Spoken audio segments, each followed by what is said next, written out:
and this could be huge. So, which is awesome. And I was talking to him yesterday, and he was saying the same thing. And he's talking about the females, the statistics of females who've been sexually abused and come out and talked about it. Statistics are male, and if you look at the statistics, there's obviously more females. And I'm not saying that's true or not, but what I am saying is I know for a fact that the number of males that it shows isn't true, because that's the amount of males that have come out and broken their silence. I was like, Hannah, how do I know that? Because my dad, he died, and he died whilst living in silence, which I only found out after the death, which I'll go into in the story. But it's just crazy how statistics like that, you don't actually really know the true number at the end of the day, which can be quite dark when you think about it. But then also it really makes you think, right, we need to be doing more to help more people, give them more power and give them permission to open up and break their silence. Yes, I love that you brought that up first thing off the bat, because it is so important that you're not only sharing your story, but you are in the 99%.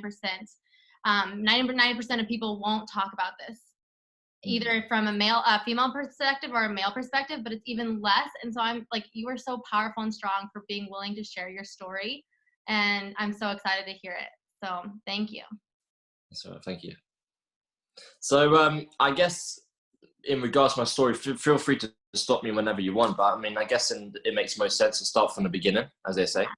Yeah. So for me, for everybody watching, I'm from London in the UK.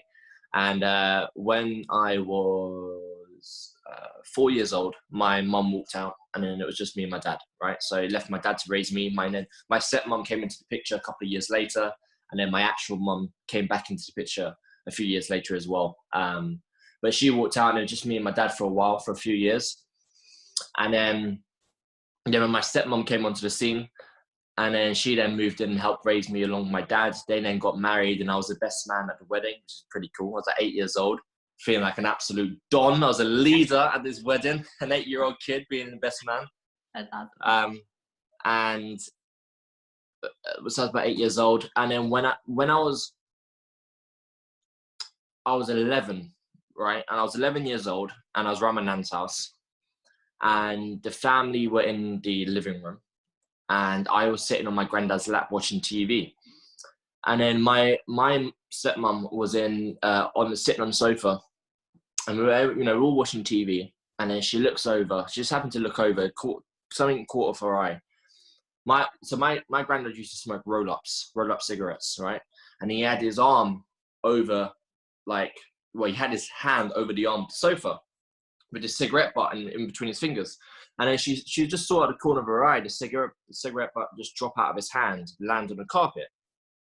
And then all of a sudden she realized that he's not leaning over to pick up the cigarette that's now burning a hole through the carpet. So she's thinking, why on earth is he not leaning over to pick up the cigarette?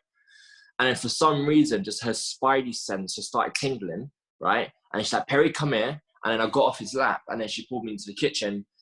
And then I don't remember anything that happened after that, but I do remember the drive home. My dad questioned me in the car to try and figure out what's going on, And then 21 questions later, it then came out that he was abusing me.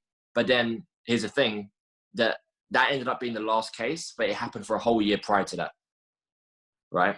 So, and he would do it to me when it was just me and him. He'd do it to me, as you can just tell right then, when people were in the room. One, because the sofa was positioned in such a way where not only could you not see, but you also wouldn't really, it's not like you wouldn't trust your son to sit on your granddad's lap, Yeah. You know what I'm saying?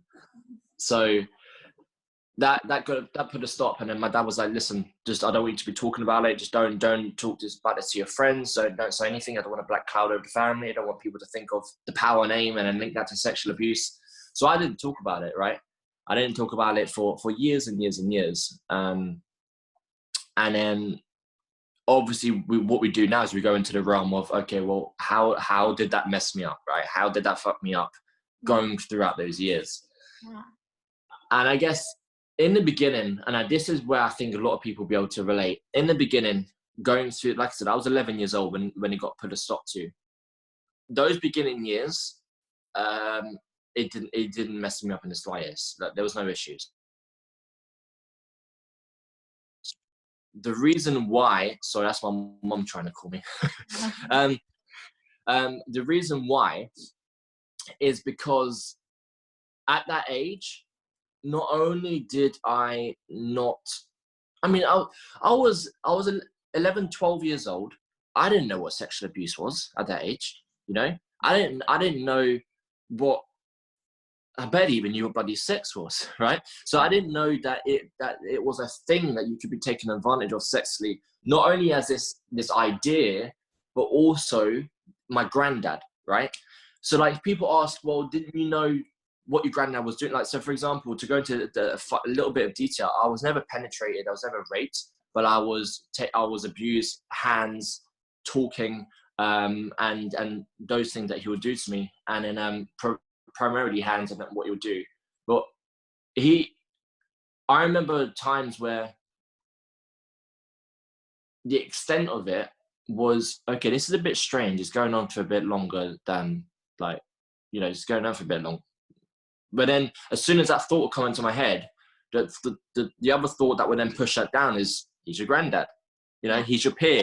You love your granddad. Because I looked up to him. Me and him used to go down to the pub all the time. I sit with my bag of crisps. He would drink his ale. We'd play pool, right? He was somebody that I looked up to. And because I used to go around my nan's house a lot. So I never, and then obviously now looking back, what he basically done was he abused his power. He abused the love that he knew I had for him, and he acted upon that, right? He played on it. He used that to his advantage. So the interesting thing is, those beginning years, 11, 12, 13, 14 years old, I still had those, but I love my granddad. I like, you know, like nothing was gone. Even though my dad would say to me, it was sick, Perry, it was wrong. I'm like, okay, but it wouldn't actually go into my head until I'll grow older, until sexual abuse will get onto the news channels, until firsthand people, I know what rape is. Then all that's starting to come in. I'm like, oh, that was actually wrong. Like, that was sick. Like, yeah, he was your granddad, okay, but that was, you know, that was wrong, right? Type of thing. And then the self-hatred started to kick in. Then the blame started to kick in. Perry, were you just a sick child? Did you enjoy being abused sexually? Again and again and again. I look at myself in the mirror, Perry, you are fucking sick. You're disgusting. And I used to like talk such nasty things to myself in the mirror, and that went on for years. The more that I knew about the extent of what was going on, the more that I hated myself, you know. And I know a lot of people can relate to that. Mm-hmm. Right? Yeah, absolutely. I can 100% relate to that. So, yes. Yeah, and so that happened for a while. It ventured down the path of many suicidal thoughts. Those came into play in my late teenager years, and interestingly enough, I realized I went down this path, right? So I didn't really realize the extent of how it troubled me until I went down the path of personal development, right, and entrepreneurship. Because then I started to, because, you know, then you step out and you're able to have this sense of awareness, and you're able to see different things, and you're like, holy shit, wow, I went down that path here. Wow, I went down this path here. But before all of that, you're just a hamster on that wheel. You're running. You don't know you're in it, right? You're in that self. Like, for example, I knew that I was talking self-hatred in the mirror, but I didn't know I was doing that at the same time, you know, until I could stand back. Until at that point, right? Yeah. And then I read a book, Mask of Masculinity by Lewis Howes. Okay. Right? Yeah, I haven't heard that, but yeah. No, okay, 2 seconds. Yeah, say that title one more time. I want to make sure the audience hears that.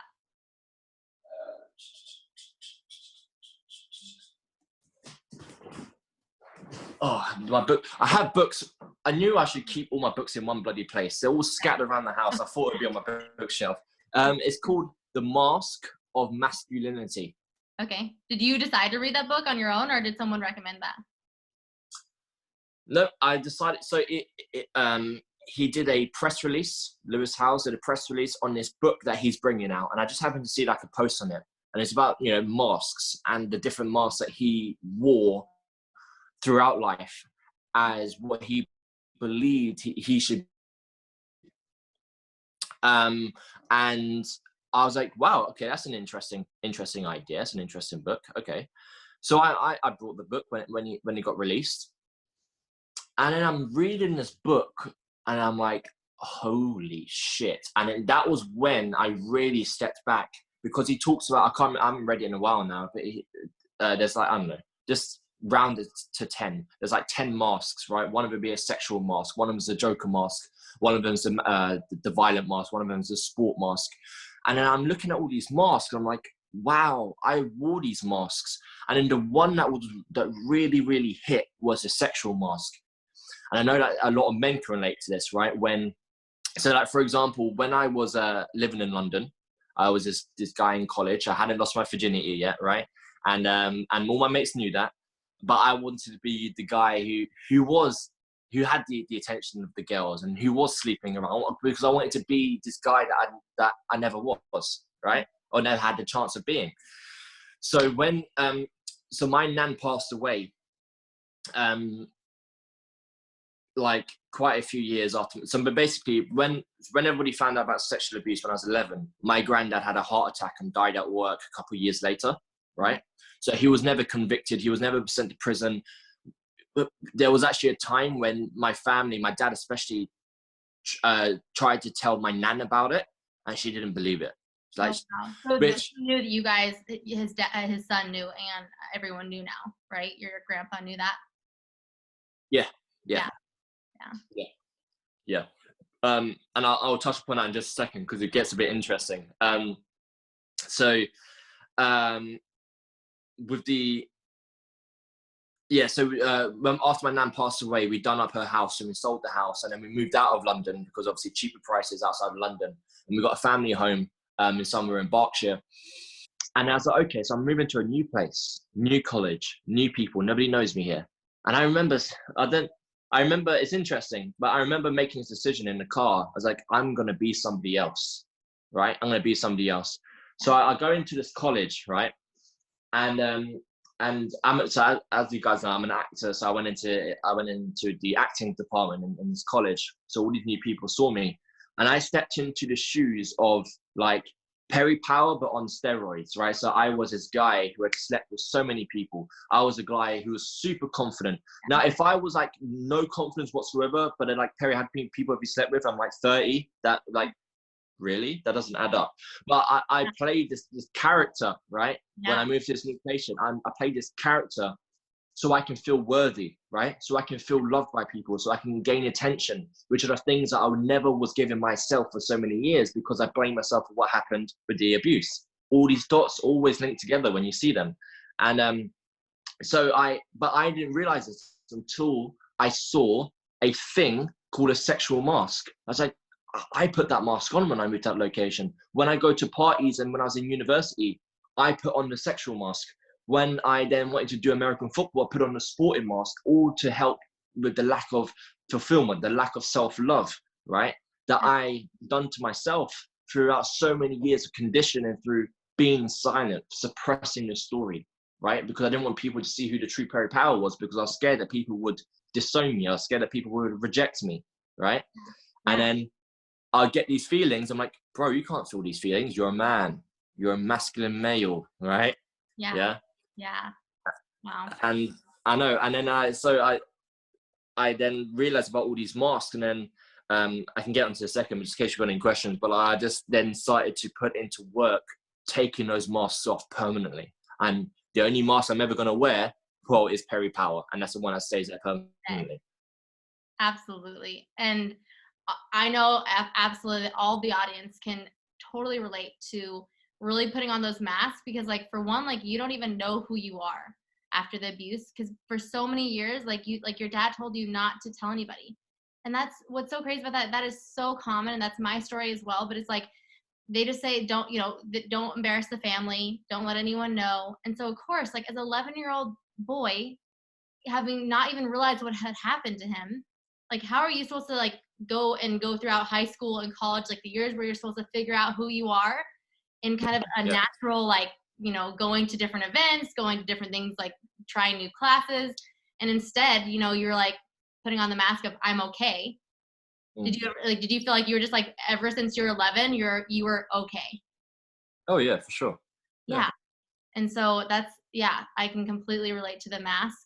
Um, so I know you said that like you didn't even realize at 11 years old that you were, even after your dad had told you everything that had happened and kind of been like, this is not okay, but it was still really confusing.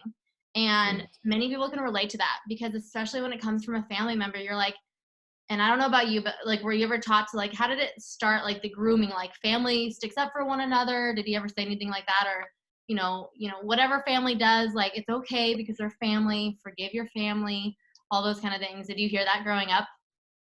As in my granddad, yeah. Yeah, your granddad or Yeah. just like in Yeah. general? Like, I feel like, I don't know about like your family, but my family was always like family sticks up for each other. And so I was like, okay. Yeah, for sure. Yeah. Yeah. Yeah. Yeah, family. That was the most, and I think it's the same for a lot of men. Family's the most important thing, right? So you do stick up to each other. And my granddad, he would, he was the same thing. And it's interesting because he would communicate that a lot through, like, there were times um, for example, I would like I would like, sort of like look up at him whilst, he was doing X, Y, and Z. And I look up to him and then he would give me this like smile and shh type of thing. But he would communicate words of like, it's okay, like we're family, like, it's love. This is how we communicate. He would communicate that through the simple smiling and telling me to shh, and through his eyes. And I understood that communication through that body language. Yeah. Yeah, and as a boy, especially, like, you have, like, that respect usually for your grandparents, and you have that, like, Sure. relationship, like you said, you sat at a pub and, like, hung out with them and did all that kinda stuff. So, like, when's the first time that you kind of started noticing it be different? Like, how did it kinda transition into that? Or did you notice right away, or was it like, a slow, gradual change? Or how did that really start, changing into more of the abuse? It was a slow, gradual change. Yeah. Um, like it. I know for for it was a slow, gradual change. And if when I was 11, if my mum wasn't sitting there and she didn't catch it, where would it have gone? Would it have gone to penetration? Would it have gone to rape? I have no idea. I don't know. As far as I'm aware, so what I'll get onto the story now, okay, is that far as I'm aware, unless they haven't spoken out about it, he has never penetrated anybody because I'm not the only victim that he has abused, right? Wow. Mhm. As far as I'm aware, he hasn't penetrated anybody. He was just a hands-on type of guy and a very dominant. He had a nasty side to him, which I found out. He was never showed that nasty side to me, but he showed that nasty side to other people. In regards to, like, you ain't gonna fucking speak out about this, I was gonna hurt you type of nasty side. Yeah. But like, so when my dad, so my dad we had a great relationship, right? We were like best friends, especially because he would then single-handedly raise me from a young age. I moved out of home when I was 19. So because it was just me and him growing up, he cotton wooled me, right? Like, he put me like in this bubble. So if I want to go to my friend's house, what's their address? What time are you going to be there? What time are you going to be back? I was restricted. And I Yeah. remember when I got to the age of 18, 19, I was like, I'm out. I want to spread my wings. I want to go make my own mistakes. I want to go travel to Australia. I want to be homeless. I want to learn this. I don't want to, learn through you out of love, Dad. I don't want to learn through you. I want to learn through making my own mistakes. He's like, but why? Just like, listen to me. You won't make the mistakes. I'm like, that's not how it works in my world. I want to go out and live my own life. So I moved out of home when I was 19. I'm 25 now. So I haven't lived at home for 6 years. But when in 2017, I got a text June the 1st. I got 2 pictures from my little brother. So my brother now is 15. At the time, he's obviously at the family home. And then he sent me 2 images. One of them was an ambulance van outside the family home. And the other one was my dad lying on the bed with a paramedic standing next to him. So I called him up. I was like, what's going on? My mum took the phone. She goes, don't need to worry about it, Perry. Don't need to worry. So this was in June. The January of that year, he became a diabetic, right? Mhm. So my mum's like, his blood sugar levels are a bit off. Paramedics need to take him down to the hospital to even out his blood sugar levels. Yeah. So okay, cool. my dad's cracking jokes, you know, it's all light-hearted stuff. They put my dad in the back of the ambulance van. My mum's like, right, we'll meet you down there, Andy. We're just going to finish off our dinner. We'll meet you down there. So I'm like, okay, cool. Let me know how it goes. And then 3 hours later, my mum calls me back and tells me that my dad had a heart attack in the back of the ambulance van and he passed away instantly. He didn't even make it to the hospital. And he was like 47, 48 years old. So he was young blood, you know? Yeah. And obviously that was the darkest time in my entire life. And it's an very interesting thing, very quickly as a side note, is very interesting how, you know, we watch movies and we see things that are dark that happens, you know, like the character's parent dies, you know, oh, I really feel for them, but you can't relate because you've never been through something like that. Maybe your grandparents passed away, right? Or like a cousin, but a parent, right? Yeah. And I know some people can relate to this, some people can't relate to this, but I could never relate to that and I was always like, fuck, I don't know what I'll do if my dad died. Like, shit, I don't even know if I want to be here. And then boom, it happens. You're like, shit, I can't question it anymore. It's a reality. Like I've got to ride this wave, you know?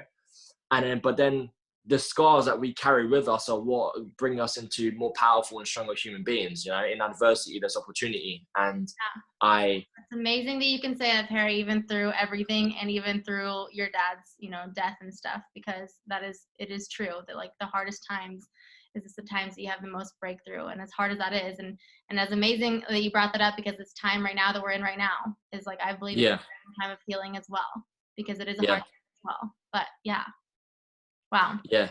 I love that. Yeah, it is a hard time for a lot of people. And that's another story. I'll cover that in a second. I was like, okay, so after maybe about 6 or 7 months later, after my dad passed away, I still hadn't spoken out, still hadn't broken my silence. The only people that knew about the sexual abuse was, well, the family members and my girlfriend at the time, my ex-girlfriend now, but my girlfriend at the time, she knew about it. And I was like, okay, I watched a film. Now, if anybody, I'm telling you right now, if anybody, and this goes to you as well, yeah, if anybody hasn't seen this film and you have, I don't know, a family member who's been abused or you've been through it yourself and you have not seen Spotlight. If you have not seen Spotlight, and this is what's crazy. 99.9% of people, whenever I say this, have either not ever heard of it or never seen it. Yeah. And I'm just like, whoa. It won Oscars, it won Golden Globes, it completely smashed it. And it's about a team of news reporters in Boston, okay? And they get whiff of this potential story of a priest molesting a kid, right, from a church. And I think I did see this actually. Oh, I'm actually going to watch it again. I should watch it again. It's incredible. And the reason why I'm saying it's incredible is because that film completely changed my life. I'm going to get to that in just a second. So it was a news report about this priest that molested the kid. And I'm not giving this away because this is easy knowledge. It's not like I'm giving the ending away of the film. Like if you look at the film, you'll know the plot line. And as they dive into the story, it goes from it being one priest molesting one kid to being freaking millions of priests, not just in Boston, not just in the US, all around the world, molesting millions of kids. And they just literally, they dove into one story and then this whole underground just gets exploded. Like, holy shit, right? Yeah. And all based on a true story, like a true story of the news report team and everything. And I remember when I watched this, my dad was actually alive, right, at the time. It was just before he passed away. And I remember sitting in the car with him. And I told him about the film because he actually told me to watch it because he's a big movie buff guy himself. And then at the end of the film, they have credits and they have all of the churches all around the world gets listed that have had cases, right? Yeah. And he goes to me, if you look, and I actually need to watch it again to get the name, because if you look, and then he goes, the church that your granddad grew up in is listed on that film. And at the time, I was like, wow. Now I'm like, wow, for a complete different reason, yeah? Then I was like, wow, okay, that's interesting. Yeah. And then And then after my dad passed away, that film was always there in my head. And then I went to a mastermind event. I went to a retreat. There was me and 4 other fit pros, right? Because I have a fitness background, fitness professional background. I started off as a PT when I went into the whole entrepreneurial game. I was at this event, and the 2 guys at the front who were leading it goes, right, we're just going to go around a circle and just introduce who you are. And I was in my head, I was like, oh, I hope I don't go first because I'm so bored. And this was when I think I was at a stage of my life where I was fucking tired of being this surface level guy. I wanted to be me, you know? I was fucking tired of it. Yeah. And I was like, oh, I hope I go last because I need to think of something that goes beyond the norm of, I'm Perry Power, I'm from London, I like bagels, and I like movies. Yeah. Like, that's not you. No, who are you? Like, who are you? What's your story? And they started from the other end of the circle. I was like, cool, okay. And as it started to go around from person to person, coming towards me, and my palms getting sweaty, I was getting nervous. I'm like, why am I getting nervous? What do I think I'm going to be? At this moment, I'm like, I wasn't like, I'm going to talk about the abuse. I'm going to talk about the abuse. But it's like, I really can't, even to this day, I can't describe it. It's like something was coming over me. Something was speaking through me to be like, Perry, you're fucking breaking the silence right now. Because if you don't, you're never going to do it. And it came to me, and then I was like, start talking. Don't let this right here, this voice that has been keeping you down your entire life, don't let that continue to do it right now. And then, Perry, introduce yourself. My lips opened up, words started to come out. Before I know it, I was talking about being abused from my granddad. I was talking about my dad's death. I was talking about not being fully over it. And I wasn't looking at anybody in the eye, right? I was just looking at the ground, shit scared, right? I stopped talking. I look up at the guys. I didn't even look at the other fit pros. I looked at the 2 teachers, and they just looked at each other, and then like, wow. And I was like, I will join you on that. Wow. Yeah. Where'd that come from? Yeah. Literally. Incredible. And then I didn't look at the other fit pros because obviously in my head, I'm like, they're judging me. They're thinking I'm weird, they're like, And then when there was a break later on in the day, they came up to me and just basically thanked me for being so open and vulnerable.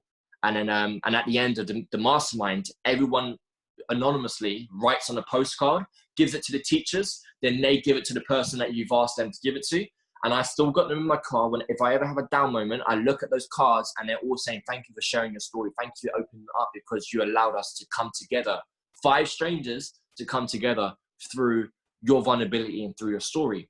Yeah. And then this is where shit started to get real because I'm now driving home from this mastermind event, right? It finished, I'm driving home. I'm now in this bubble of abundance. I'm in this bubble of opportunity from this mastermind event. I'm like, I need to continue this. I need to like keep going. I need to share it again, but I need to do it to everyone. How can I do that?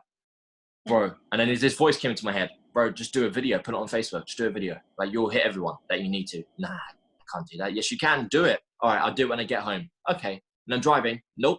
If you do it when you get home, you won't do it when you get home because as soon as you're walking through your door, you're going to enter your comfort zone. You're going to fucking talk yourself out of it. Yeah. So I literally pulled over my car on the road. Yeah. Pulled over my car and then got my video, got my phone, put it onto the dashboard. Took me 7 takes, 7 times it took me, each and every single time. I'm crying. I'm getting nervous. I'm like, Perry, you're a fucking idiot. What are you doing? Nobody wants to hear your story. Nobody cares if you've been abused. Mm-hmm. Like, stop being selfish, right? Nobody cares. People are living their life. They've got their kids. They're eating dinner. They go onto Facebook to watch a funny cat video, and you're on there talking about abuse, right? Yeah. Why would you do that? Yeah. Mm-hmm. And then all these words started to come into my head, and like, Perry, don't listen to it. Just do it. So I did it. So on my 7th take, it was like an 18-minute video. If anybody wants to see it, I don't know what the easiest way to find it other than telling you it was in 2018. Well, they in my videos. Facebook page anyways, and Instagram will look at all your content. So make sure you I guess so. Yeah. Instagram and Facebook right now, just to make sure that they have it. Sure. So my hand. So on Facebook is Perry Power. There is another Perry Power, which I've had many conversations with. I'm like, bro, you can't be having my name. Yeah, but there's nothing I can do about it. Yeah. Well, he has Perry glasses. I don't wear glasses. On Instagram is I am Perry Power. So yeah, easy to follow on that. Following you. I'm loving this story. Go ahead. So I've done the video, I posted it, and I'm sitting there, and I'm looking, and I put the phone down. I'm literally contemplating my entire life. I'm like, bro, like, reevaluate your entire life right now. What have you just done? So I then, it must have been about 5 minutes go by. I then look at my phone, and it was like over 60 views, right? And it was like 3 likes and 1 comment. Now in my head right there, I'm like, 3 likes, 1 comment. So that is, for example, 4 people in total, but over 60 people have watched it. So that means that nearly 50, 60 people have watched it. They haven't interacted because I think I'm a fucking loser, right? Because they think I'm weird. Yeah. And then all this force started coming into my head. I'm like, no, I literally grabbed my phone and I literally threw it into the back of the car, right? I just literally done that. And then reversed the car, drove home. Took me about 15 minutes to get home. And then as soon as I parked the car in front of my house, took off my seatbelt, climbed into the back to grab the phone, then looked at the phone, and I'm telling you right now, that was when my life changed. And the reason why my life changed then is because I saw a reaction that I never ever thought I'd ever see.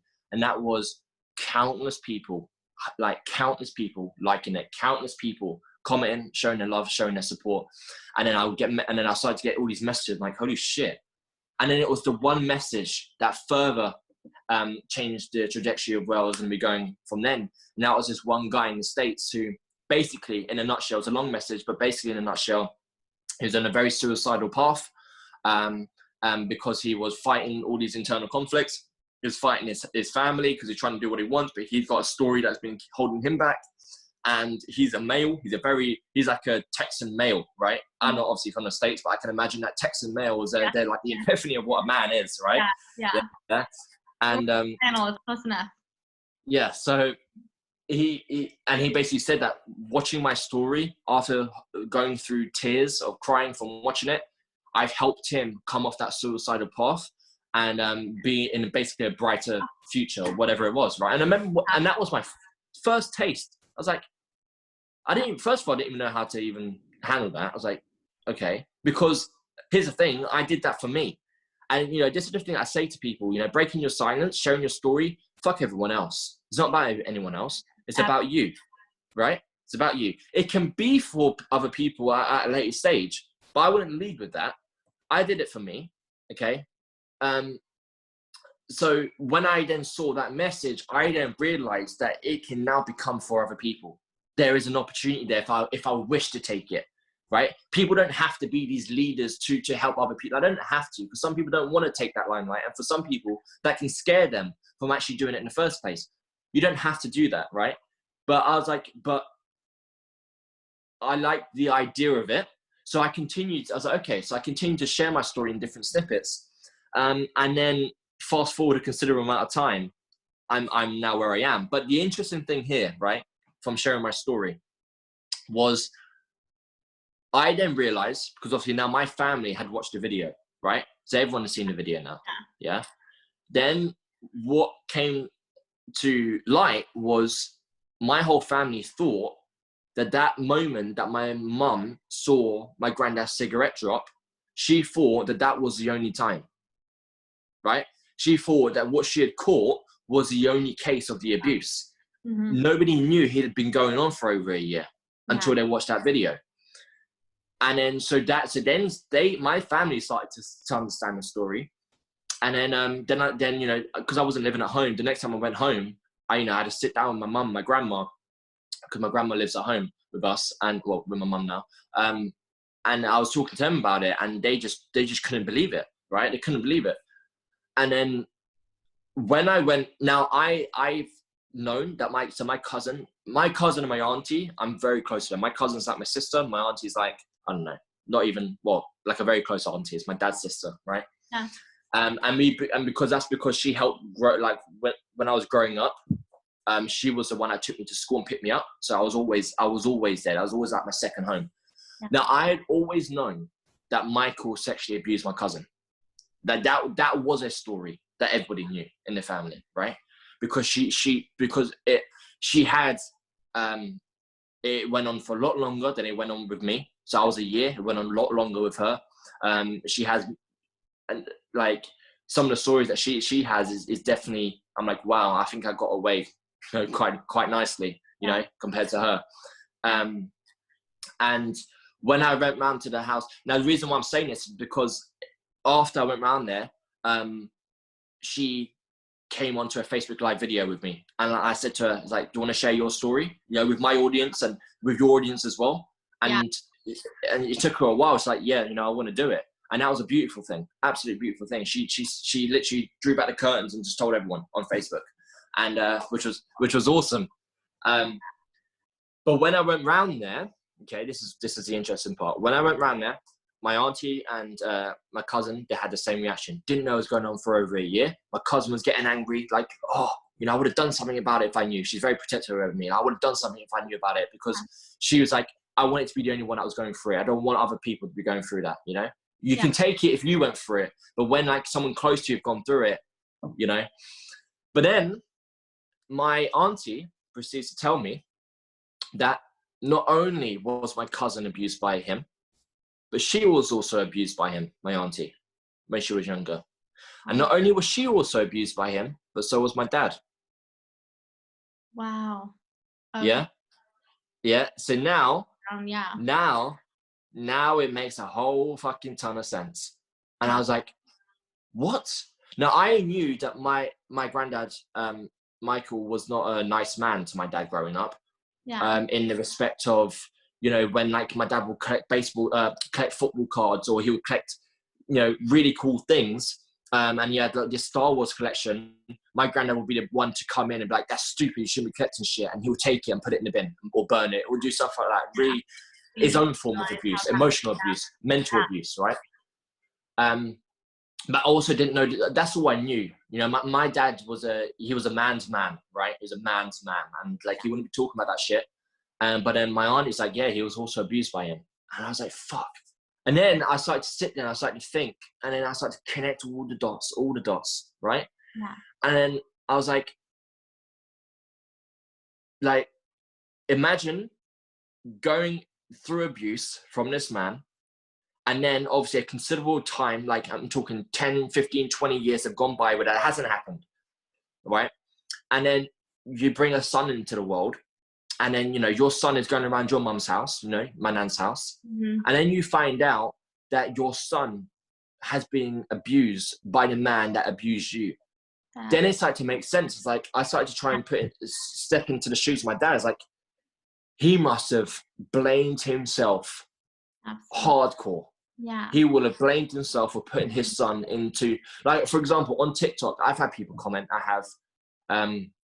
saying, what? Your dad put you in arm's way of him. I'm like, I can see why you're saying that. It's easy to say, well, your dad shouldn't have done it in the first place. Your dad shouldn't let you. I said, I understand that. But then from the other side, my dad didn't want to stop me from having a relationship with my nan, right?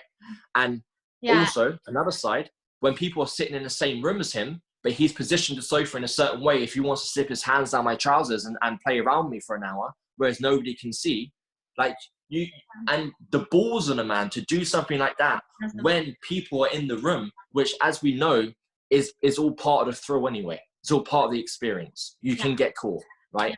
And then I was like, wow, and it makes sense again why you told me to keep it silent. Keep it a secret. Why? Because he was keeping it a secret. What's happening to him? Yeah. And in his generation, and like, in my parents' generation too, it's just like, it was like, you know what? A lot of people go through abuse, stop talking about it. And that's what the reaction, like my mom had, the reaction your dad had, was like, just stop talking about it, move on, just don't talk about it. Then our generation came around, and it was like the Me Too movement. And it was like, hey, talk about it. But what I love that you do, Perry, is, and what I love to do too, is like, it's Me Too, then what? Because it's not just about saying, like, yes, like your story was so crazy, because seriously, like I had the exact same moment. It came out of me one day at a conference, and I was like, why did I just say that out loud? I was like, what, why? And it was in front of like 200 people. And then I started sharing my story too. So I was like, exactly, like your story made me so happy, because I felt the same way. And it's just amazing that you did that and took the step to keep going.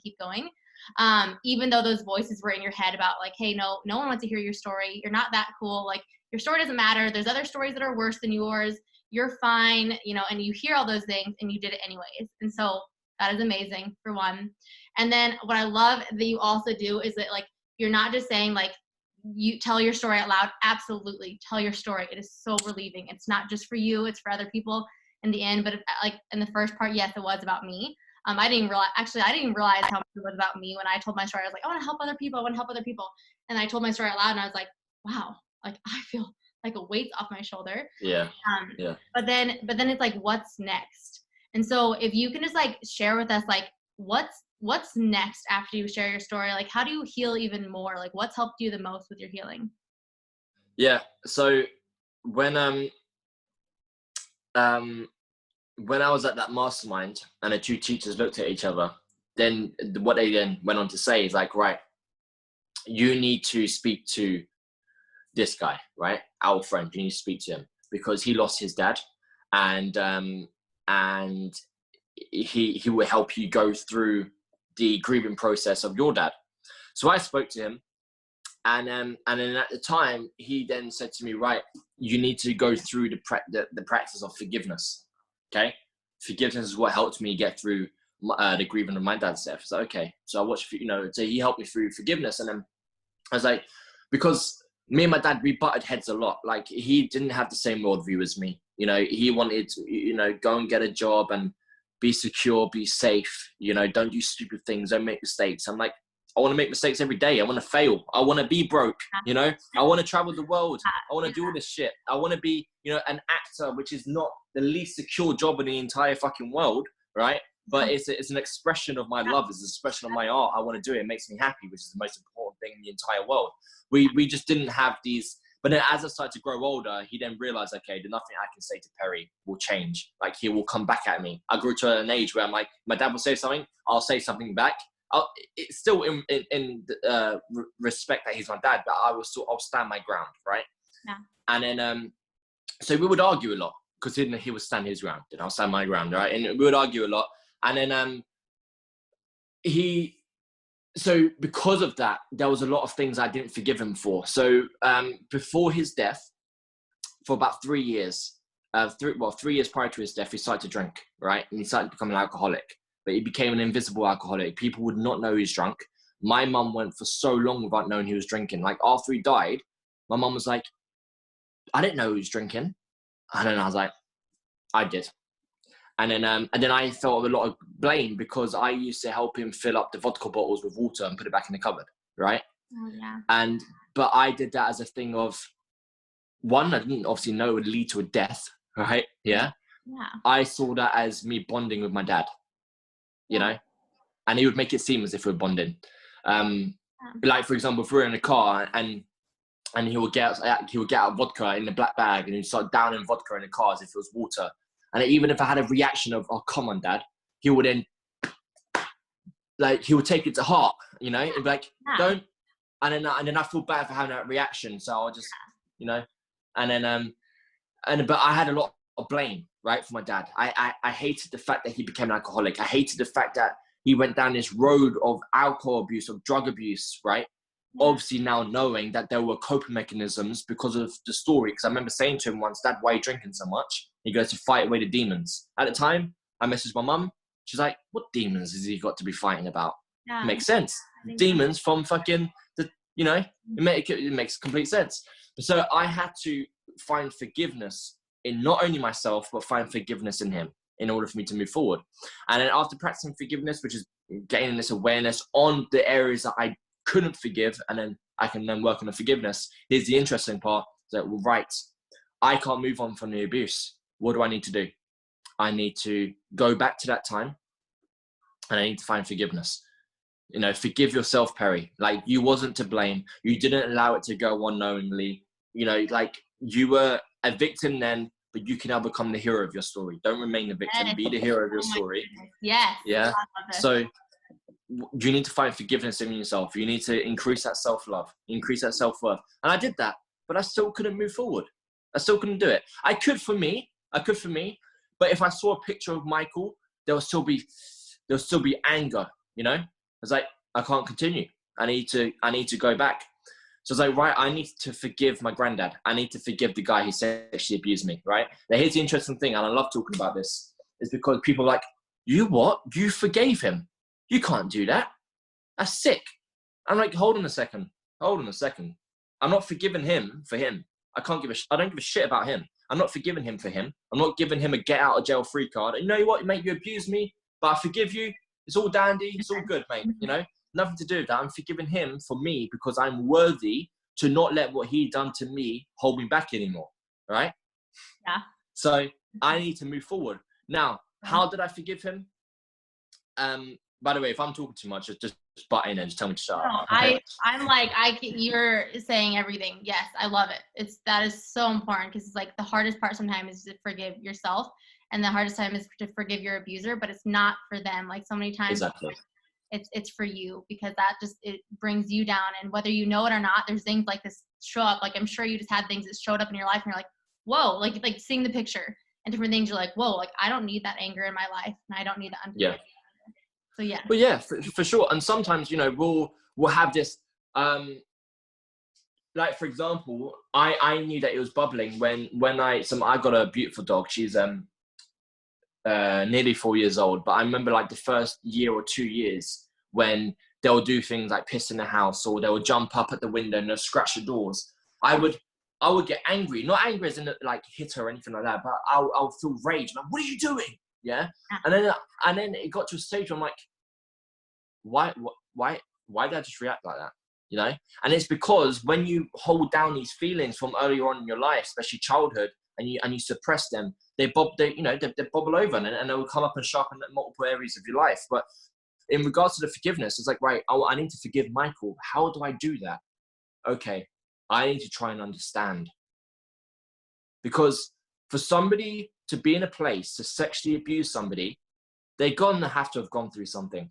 You don't just do that. Nobody's born a rapist. Nobody's born a sexual predator. Yeah. You know, You are conditioned that way, and that is a straight up fact. I don't give a shit what somebody says. You're not born into the role. You're conditioned in that way, knowingly or unknowingly. I was like, right, I need to understand why he did that to not just me but other members of the family. Like, why did you do it? Now I'm curious. I'm not hate. Now I'm curious. I want to know. And then I found out about Spotlight. I'm like, okay, well, I know that ingredient. What's the other ingredients to that? So then I find out that Michael, he had a brother and he had 2 sisters. They when they were raised, they left home. The sisters were raised in a nun school in Ireland, and then him and his brother were raised in a preschool in Ireland. And then I asked my auntie all these questions because she also had this curiosity earlier on in life to try and figure out. And she spoke to one of the sisters, to try and figure out. And then the sister was like, she'd also asked, right? And I don't know why she also asked. I don't know if they also had a bit of a feeling that something was going on, but she also asked Michael about if anything went on in the school growing up. Did any abuse go on? And Michael would always deflect the question, but what he would answer the question, but he would also deflect at the same time. So he would never talk about if anything went on to him. He would always say that my brother, things were happening to my brother, and I just tried to protect him. That was all throughout school. And that was all that he ever would say. Yeah. He wouldn't say anything else. So, I was like, okay, so let's just say, and I would very confidently say that this was the case, that he was sexually abused throughout school in Ireland, in that preschool, along with his brother.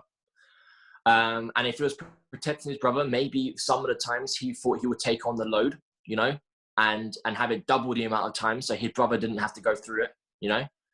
And then he didn't know how to deal with that growing up through life. And he could have, for sure, gone down a path like I have. I could have gone down a path of abusing other people.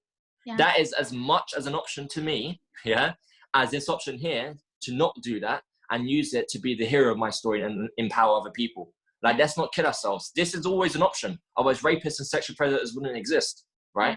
It's an option. And Michael went down that path, unfortunately. And then I came to a place where I just felt sorry for him, I just felt sorry that he would have gone through a life that was as dark as that. And not only as dark as that, but then continue to be as dark as that, to inflict it onto other people. And then coming from this place of understanding. Like, for example, if he was alive today, I would sit down with him. I'd have a coffee with him. I would. Yeah. But that's because one, I'm so Yeah. far forward. Yeah. I've moved on so much that I would love to sit down with him, and whether he'll be willing to or not, if he was alive, but I would love to sit down with him, just have a chat, go through his story. Yeah. You know, just talk to the guy. You know.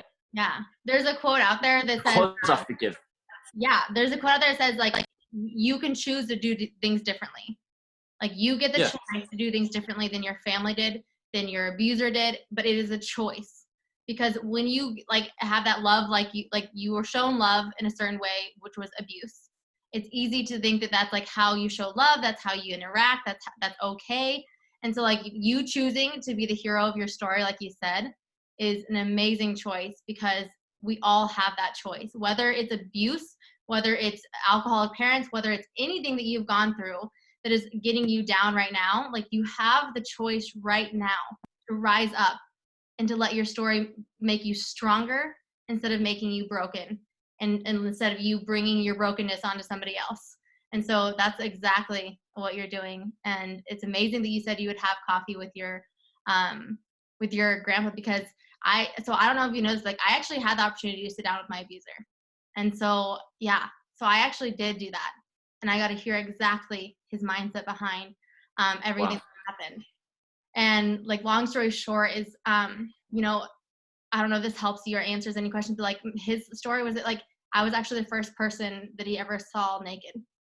And so even though I was a family member, like he just remembers being like, well, that was weird. And then he just like couldn't stop. And it was like something that like his parents like never talked to him about, never like, you know, talked to him about like, hey, like, you know, urges, whatever it is.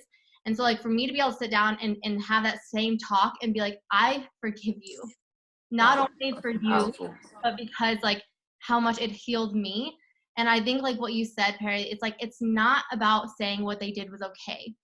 And I think so many people get confused by that. And I know, I'm sure you said you've heard that. Oh, left, right, and center. Like, yeah.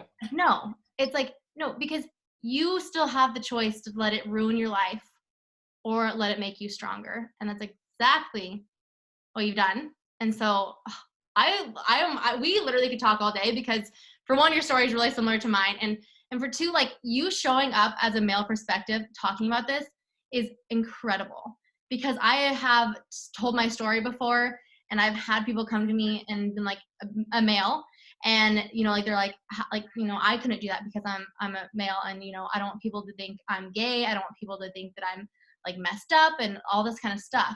And so for you just to like rise above even on the next level is just so inspiring.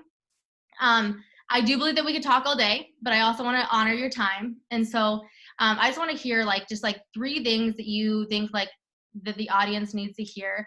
And if you would specifically talk to the males who've been abused. Yeah. And go on more than 3 things, but no, yeah, for sure. I mean,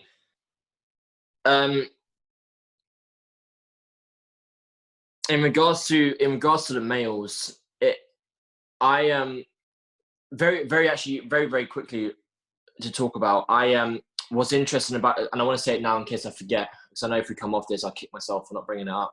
Is that I know that for a lot of people right now, especially what we're going through, we're in lockdown. I don't know what it's like there, but in the UK, you can only leave your house for 1 hour in the day. So you're in your house for 23 hours of the day. And because of that, there are going to be, and there is, a lot of kids trapped in their homes with the family members that abuse them. But before, they can stay longer at school. They can go to after school classes. They can go to their friend's house so they can, minimize the amount of time they're at home. But now they're at home 23 hours a day. And I know it is an absolute nightmare for a lot of people. So I use TikTok, right? So I remember when TikTok came around, people were on there doing dancing videos and doing happy videos. I'm like, but I don't want to go on there and do all that, right? I'm not Perry Power. You'd like to do all these dance moves. Like, fuck all that. I don't want to be doing that. How can I use the platform to share my message? I'm like, but if I go on there and talk about sexual abuse, that's weird. Like, I even had this thought in my head. I was like, because it's all, now it's not, but at the time, it's all kids and teenagers on there. Now it's all the ages are on there. Now it's all kids and teenagers on there. I was like, but hold on, Perry, think about it. Those are the people who are fucking going through it. Whether you like it or not, kids and teenagers are the ones that are going through it. So I was like, okay. So I then did my first video on TikTok where I talked about my dad's death and about my sexual abuse, and now it's at 5.5 million views, and I'm at 130,000 followers. And now I use that platform to talk about sexual abuse, to talk about me as a man, open up and owning that. But the interesting thing is, so I get anywhere between, and this is a big range because it does range, but anywhere between 1 and 20, right, messages a day, brand new ones from people over from TikTok. 90% of them are kids. And out of those kids, I'll probably say 90% of those are girls, right? Very few boys come through to play, which is sad, but I know that a lot of guys are watching the videos just because they're not reaching out to me. They're watching them. Yeah. And, you know, they're thinking about it or they're doing something about it, right? And that's cool. That's all that I can ask. See that you're putting in their mind, like they might not be able to tell their story now, but you have no idea what that video is doing for them. So yeah. Exactly. And like, I haven't done a video in about, I'll probably say about 2 weeks now, but I've got loads of videos on there talking about every aspect of abuse. But so out of those 1 to 20 messages, recently I've been getting messages from girls who have said to me how they're at home. Like one of them, I can say it because I'm not saying her name. And I know that this story will be very common, unfortunately. But she's saying to me how she's now getting raped even more by her dad at home, right? Yeah. And she doesn't know what to do. And I remember, and this is interesting, and I'm going off on a bit of a tangent here, but it's interesting because when I started to do all these videos, I thought it might get some traction. But then as I started to get hit with messages every single day, and before, I didn't even know that a girl getting raped by her dad was even a thing. I was like, well, how can that be a thing? Like, you know, like how? And then I'm like, holy shit! Do you know how common it is? I've seen him. You just have to go for my Instagram DMs to see how common it is. I'm like, fuck. Yeah. And I couldn't believe it. But then it got to a stage where I'm looking at all these messages, and it just hit me. I was like, and I went for a couple of weeks without responding back to any of these messages because I didn't know how to respond to these people. Because when somebody says to me that they're getting raped by their dad, they're getting molested by their cousin, right? Or their mum is burning them with cigarettes every day, right? Yeah. I'm like, what do I say back to these people that can help their situation, right? Yeah. Other than saying, you know, go and see a counselor, I give that advice, of course, because I'm not a specialist in that field. But like, how can I give these people an answer that can make them feel okay? And then I went for weeks where I just didn't respond. I couldn't deal with it, right? I couldn't deal with it. And then I don't know what happened, but a thought came into my head. I was like, hold on, Perry, you don't need a magic answer. They're not messaging you for a magic answer. They're messaging you so that they can be heard. Oh, right? My God. I know. I'm about to cry as well, yeah? And like, they're messaging you because they want to be heard the same way that you wanted to be heard for so many years of your entire life. And I was like, wow. And then I sat there for hours responding back to every fucking single Instagram DM. And right now, every single DM that comes through, I respond back because they just want to be heard. They want to know that there is somebody out there. Now, the amount of people that say to me, it's so good to just hear, you know, because I say to them, hey, I'm here. And then I'm like, I've never had that before. I've never had somebody who's just there for me. I'm like, well, I'm here. Like, if you ever need to talk to me, I'm here. I might not get back to you in 2 minutes, but I will get back to you. I'm there. And it's different now. I can answer back to these people, but it's just so sad to just know that there's so many people out there right now who are trapped in this nightmare. And I want to say there's nothing we can do. I guess there is some, I guess there are things we can do for them, but at the same time, it's like a, you know what I mean? I'm struggling to get the words out, but it's such a tough situation to even think about. I get the same messages and I feel the exact same way that I'm like, I'm not doing enough for these people. Like I'm not coming and actually getting them out of their houses. And you can get into that trap, Perry, that's like, you're not doing enough. But like how amazing would it have been when you were going through abuse if someone would have just reached out to you and would have been like, I'm here for you. And knowing that those words would have been like, someone hears me, someone sees me, I'm not alone, would have been so powerful. And whether they stop and stand up for themselves right now, or whether that seed is planted in their head, Perry, like you are changing their lives. And so keep doing what you're doing. I know you will. because you've gone through so much, and like you said, you took that break, but that's important for you to take that break too. Because so often, sometimes, like when you've gone through abuse and now that you're helping people who've gone through abuse, it's like you want to give. And I can do the exact same thing. But it's like you need to know that you are worth taking that break too, and that you are doing enough. And all of us I appreciate that. Yeah, is going to make a difference. And we just have to keep believing that, because sometimes you can just get in your own head being like, this is not enough, this is not enough. But you sharing your story, me sharing my story, people watching this, you never know who's going to tell their story next. So the audience, who's going to tell their story next? You know, because you know who needs to hear it. That's exactly. And I want to touch upon this very quickly before we jump off. And then the reason why I'm going to do this is because I want to let people know something right now. And that's the fact that when this lockdown happened, so it's been nearly 2 months now, you know, of being inside my home for 23 hours a day. When it first happened, it was all cool, it was all good. And then maybe a couple of weeks went by, and then I had a negative thought about something, and then I sort of pushed it to one side. I had another negative thought, pushed it to one side, and then it started to come through, the negative thoughts.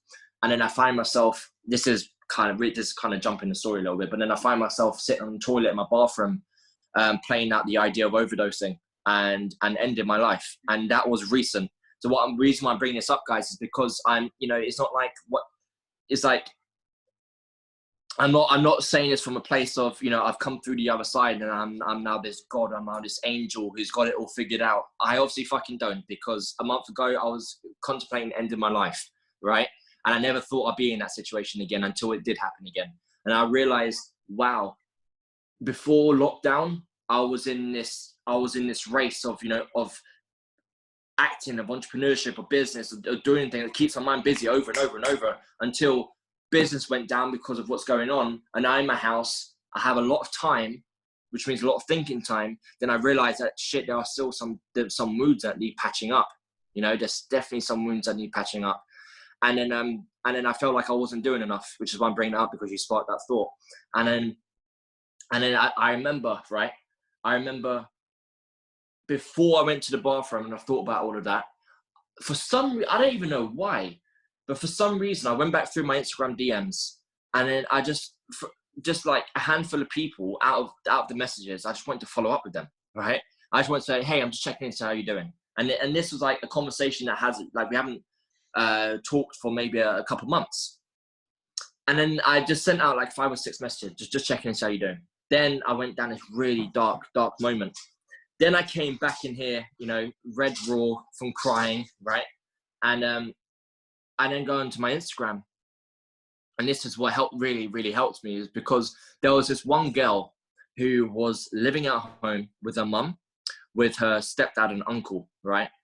And she was saying to me about how her stepdad just abuses her sexually, mentally, physically, repeatedly, right?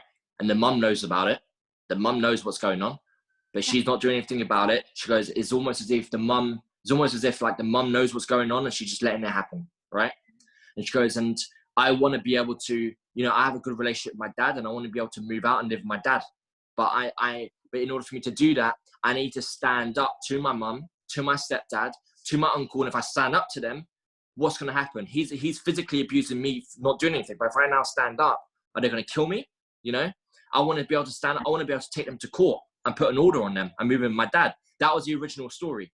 And then obviously I just said to her, I was like, you're such a beautiful human being. Like, you can stand up, like you need to own the story and just stand up for what you believe in, right? Because if you don't, how long are you going to go on for, right? And I was going back and forth for a while, and she was one of the people I followed up with. And then I came back to this message. It's like, oh my God, I was going to message you, but I don't know why I didn't.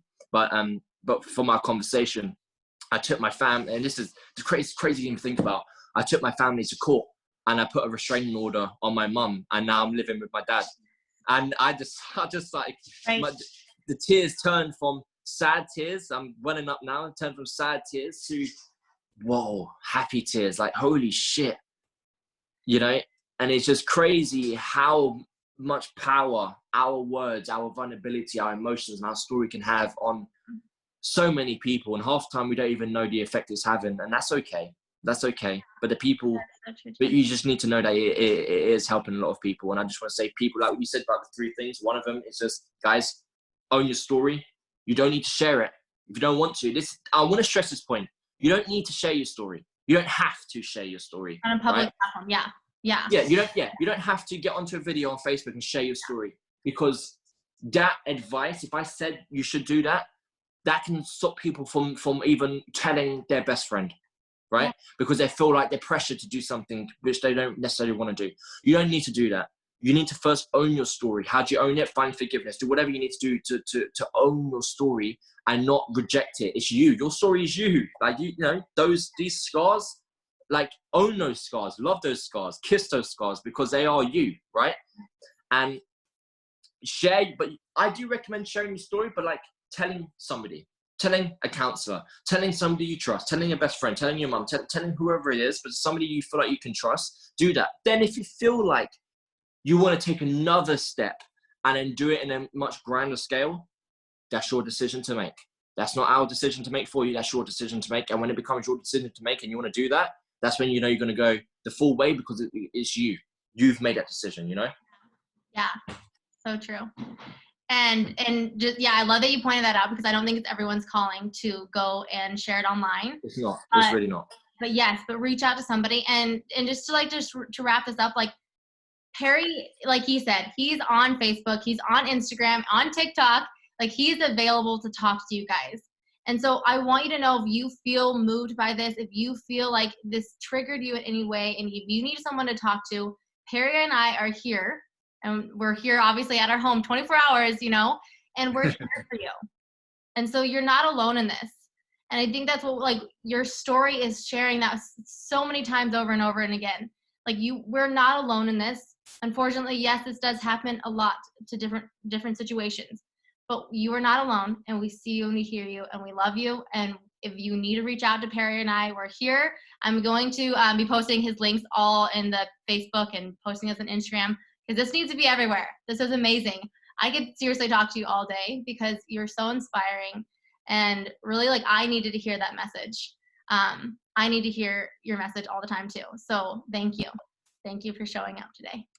No, yeah, I appreciate you bringing me on. And I love your earrings, by the way. They're beautiful. I know, I've been trying to, like, they're like flashing everywhere. Yeah, thanks.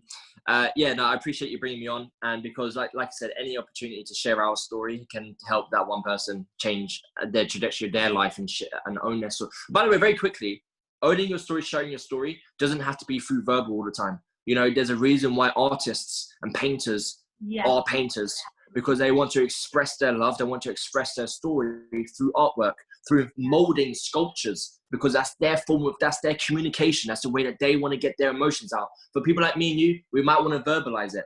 You don't have to verbalize it if you don't want to. That can come at a later stage, because before you verbalize, like, it's the emotions that are coming through the verbalization. So you might want to get those emotions out into something that's arts and crafts, that's painting, that's music, that's acting. For me, you know, being able to do that and use my emotions and characters and scenes, that's a form of expression for me as a creative and as an artist. And the same thing can apply to all you guys. I just wanted to stress that. Oh, I love that point. I'm gonna have to do another interview for you, because I feel like you can touch on like how fitness has helped you, all that kind of stuff. So we're gonna sign off now, guys, but I'm definitely gonna have you back on, because there's so much to hear. Definitely follow him. He always posts really inspiring things. I'm probably gonna watch this like every day, all day, because this is inspiring to me too. So thank you, and have a good rest of your day. Night. Yeah, you too. Thanks. Bye. Bye.